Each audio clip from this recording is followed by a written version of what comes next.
Salman Khan called me on my phone. क्या तुम जानते हो 1 अप्रैल 2003 में एक ऐसी न्यूज आई।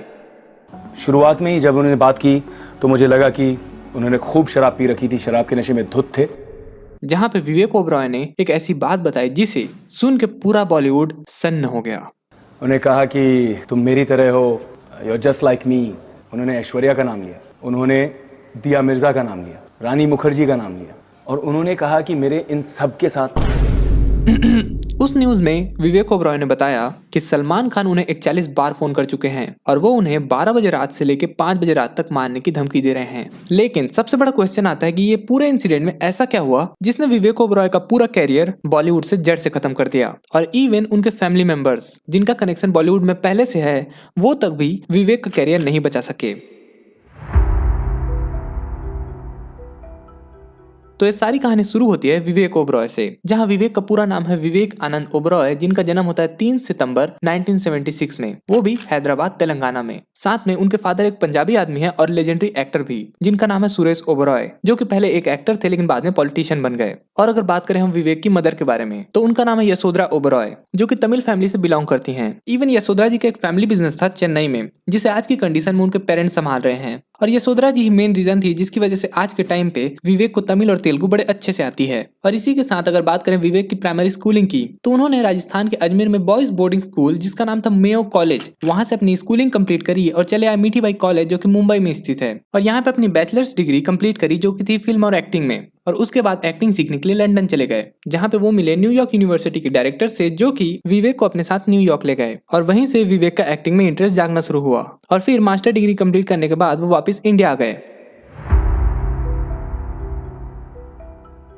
और आते ही विवेक ने एक्टिंग करना शुरू नहीं कर दिया। पहले उन्होंने एज ए स्क्रिप्ट राइटर बहुत लंबे समय तक काम किया, और फिर जब वो 26 साल के हुए तो उनकी फर्स्ट फिल्म आई, वो भी 12 अप्रैल 2002 को, जिसको राम गोपाल वर्मा डायरेक्ट कर रहे थे, और मूवी का नाम था कंपनी, जहां पे वो मिले मनीषा और अजय देवगन से।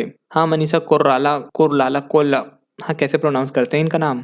और एक चीज नोटिस करने वाली थी कि विवेक स्टार्टिंग से एक अच्छे एक्टर थे, क्योंकि उन्हें इस मूवी के लिए बेस्ट डेब्यूट और बेस्ट सपोर्टिंग एक्टर का फिल्म फेयर अवार्ड मिला। जिसके बाद आगे चल के उन्होंने फिर राम गोपाल वर्मा के साथ दूसरी मूवी की जिसका नाम था रोड, और उस मूवी में लीड एक्टर थे मनोज बाजपेयी।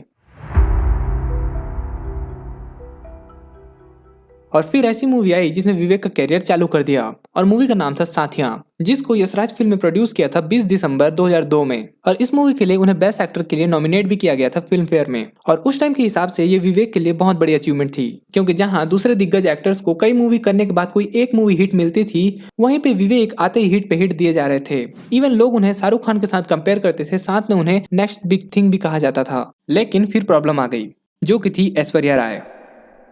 तो ये पूरी कहानी को जानने से पहले हमें पहले ये जानना होगा कि सलमान खान और ऐश्वर्या राय डेट कब कर रहे थे। तो ये पूरी कहानी शुरू होती है 1997 में। उस टाइम सलमान खान ऐश्वर्या राय को डेट कर रहे थे, और उससे ठीक पहले 1994 में ऐश्वर्या राय मिस वर्ल्ड बन चुकी थी, और उसके बाद वो नई नई मूवीज में एक्टिंग के लिए ट्राई कर रही थी। और एक इंपॉर्टेंट बात मैं तुम्हें बताना ही भूल गया कि ऐश्वर्या से मिलने से पहले सलमान खान ऑलरेडी 2 लड़कियों को डेट कर रहे थे, जिनमें आती है उनके first official girlfriend Sangeeta Bijlani, जिनका रिलेशनशिप शुरू हुआ था 1986 में और 8 साल तक चला। इवन सलमान खान ने यह भी बताया कि उनकी शादी तक भी तय हो गई थी और लोगों में कार्ड भी बढ़ गए थे। Sangeeta's the cards were printed, yeah. Yeah, that I know. Yeah. And then it didn't happen.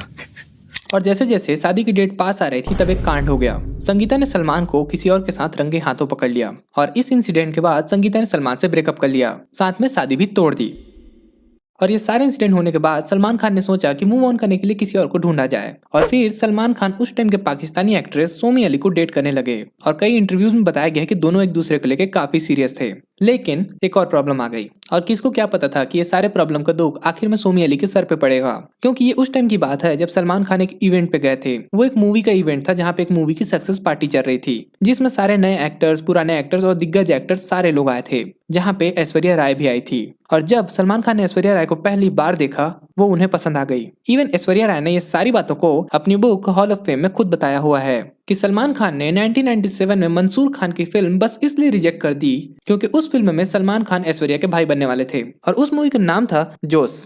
Even Salman Khan ने उस मूवी के प्रोड्यूसर जिनका नाम था रतन जैन उनको ये तक बोल दिया था कि क्यों यार मेरे को इसका भाई क्यों बना रहे हो। और क्या तुम जानते हो कि सलमान खान ने जब मूवी को रिजेक्ट कर दिया तो वो मूवी कुछ टाइम के लिए डिले हो गई, जिसके बाद सलमान खान को रिप्लेस करके मूवी को सन 2000 में फिर से रिलीज किया गया। और इसके बाद भाईजान को ऐश्वर्या का बुखार चढ़ गया क्योंकि सलमान खान ऐश्वर्या को लेकर इतने सीरियस हो गए थे कि वो हर प्रोड्यूसर को बस यही बोलते थे कि तुम मेरे अपोजिट में ऐश्वर्या को भी ले लो।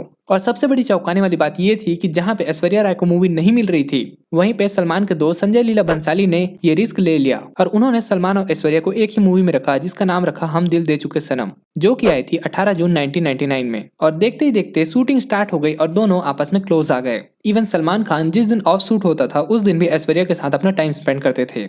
और ये सारी बात सोमी अली को पता चल गई कि सलमान किसी और के साथ बहुत ज्यादा टाइम स्पेंड कर रहे हैं। और इसका भी एक रीजन था क्योंकि एक दिन सोमी अली अपने घर से निकल के सलमान के घर उनसे मिलने पहुंची, जहां पे सोमी ने देखा कि सलमान तो घर पे मौजूद नहीं है लेकिन ऐश्वर्या राय सलमान के घर में मौजूद है। और ये सारे इंसिडेंट कई बार रिपीट हुए क्योंकि ऐश्वर्या राय सलमान के घर में अक्सर आना जाना करती थी। और ये सारी बातें सोमी अली को अच्छी नहीं लगी और आखिरी में सोमी अली ने हार मान के 1999 में सलमान से ब्रेकअप कर लिया। और सोमी ने ब्रेकअप के बाद सलमान को क्या देश छोड़ के ही चली गई, फ्लोरिडा में शिफ्ट हो गई। लेकिन इससे कुछ खास फर्क पड़ा नहीं और ये बात दब गई, जिसके बाद ऐश्वर्या और सलमान आपस में और क्लोज आने लगे। लेकिन दोनों की खुशी ज्यादा दिन तक नहीं चली क्योंकि ये सारी बातें कि ऐश्वर्या सलमान के साथ अपना टाइम स्पेंड करती है, ये सारी बात ऐश्वर्या के घर में पता चल गई, जहां पे ऐश्वर्या के फादर ने सलमान और ऐश्वर्या के रिश्ते को साफ साफ इनकार कर दिया। इवन ऐश्वर्या के फादर ने ऐश्वर्या को मना भी किया था कि वो सलमान से ना मिले, बट स्टिल ऐश्वर्या ने उनकी बात नहीं मानी और वो घर छोड़कर चली गई। और ये सारे इंसिडेंट के बाद ऐश्वर्या ने मुंबई लोखंडवाला में एक अपार्टमेंट ले लिया और उसके बाद ऐश्वर्या ने वहीं पे रहना शुरू कर दिया।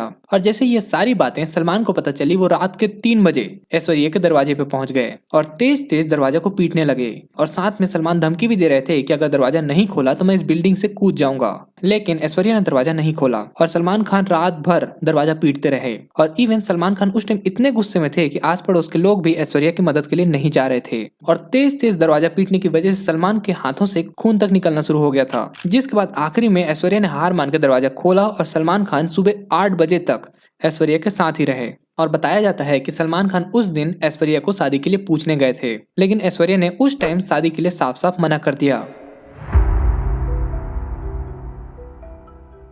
और ये सारी बात पहुंच गई मीडिया तक, जहां पे सलमान खान ने खुद कन्फेस किया कि मेरी गलती है, मुझे उनके घर में रात में नहीं जाना चाहिए था। और ये सारे इंसिडेंट के कुछ दिन बाद सलमान और ऐश्वर्या की फिर से लड़ाई हो गई और इसका पूरा रीजन था कि सलमान को गुस्सा आ गया क्योंकि ऐश्वर्या उन्हें उस ढंग से प्रपोज नहीं कर रही जैसे सलमान चाहते थे।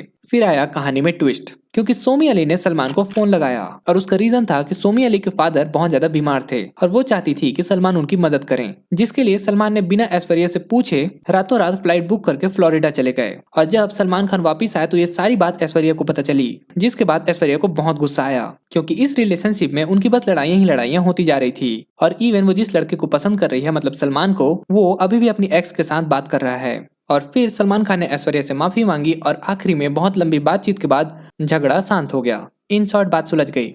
फिर ये सारे इंसिडेंट के कुछ टाइम बाद ऐश्वर्या अपनी दूसरी मूवी कुछ ना कहो की शूटिंग कर रही थी, जिसके मेन लीड में अभिषेक बच्चन थे।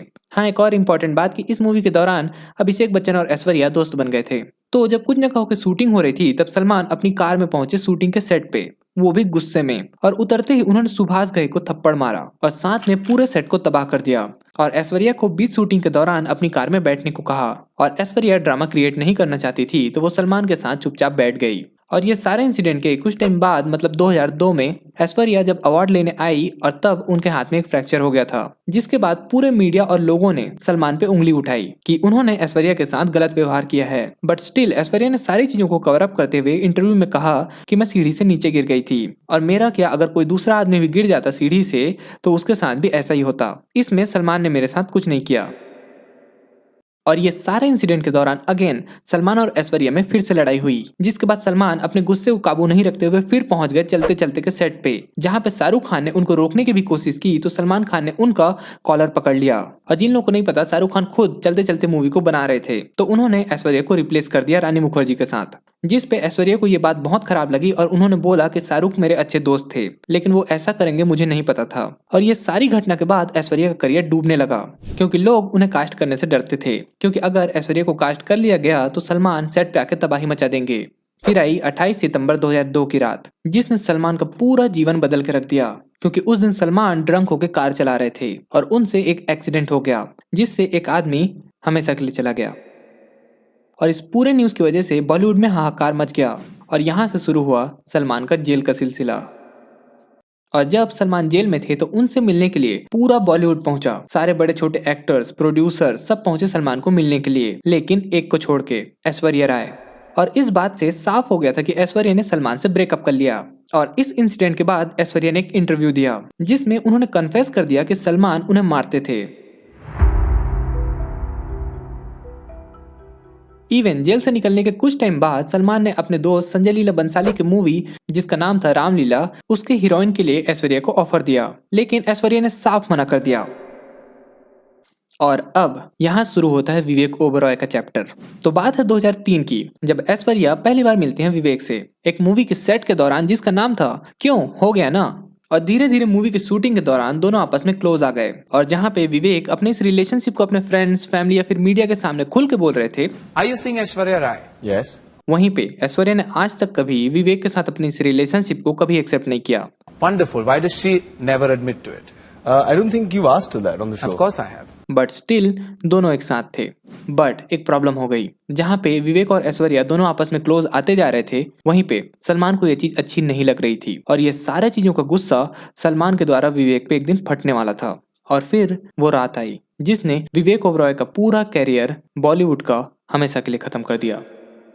और इस पूरे न्यूज में विवेक ने वो सारी बातें बताई जो सलमान उन्हें रात भर से टॉर्चर कर रहे थे। उन्होंने बताया कि सलमान उन्हें 12:30 से सुबह के 5 बजे तक लगातार फोन पे फोन किए जा रहे थे, जहां पे सलमान ने विवेक को पूरे 41 बार फोन लगाया और साथ में उन्होंने विवेक के फादर को भी गाली दी, साथ में खुद के फादर को भी गाली दी। और साथ में विवेक ने यह भी बताया कि सलमान उन्हें फोन में बता रहे थे कि उनका पूरे फिल्म इंडस्ट्री में कौन कौन से एक्ट्रेसेस के साथ उनका कुछ गलत उठना बैठना था। और ये सारे न्यूज को बताने के बाद जहां पूरी इंडस्ट्री को विवेक को शाबाशी देनी चाहिए थी कि उन्होंने एक बड़े एक्टर को एक्सपोज कर दिया, उल्टा पूरी इंडस्ट्री ने उनको हमेशा के लिए इग्नोर कर दिया। और इस न्यूज के बाद विवेक को बाद में रियलाइज हुआ कि उन्होंने सलमान के साथ बहुत गलत किया।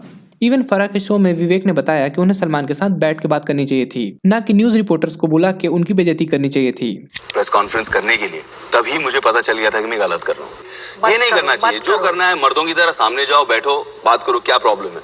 मारना है चलो मारो, मैं भी मार सकता हूँ, मेरे पास भी 2 हाथ हैं, खत्म करो। फिर आया दूसरा क्वेश्चन, जहाँ पे फराह ने पूछा कि जिसके लिए विवेक ने स्टैंड लिया, मतलब ऐश्वर्या राय, क्या उन्हें विवेक के एफर्ट्स की कदर है? जिस पे ऐश्वर्या राय ने साफ बोल दिया कि विवेक इमेच्योर है, उन्हें सिचुएशन को हैंडल करना नहीं आता। उन्होंने कभी आपको थैंक यू बोला या अप्रिशिएट हुआ ये जेस्चर?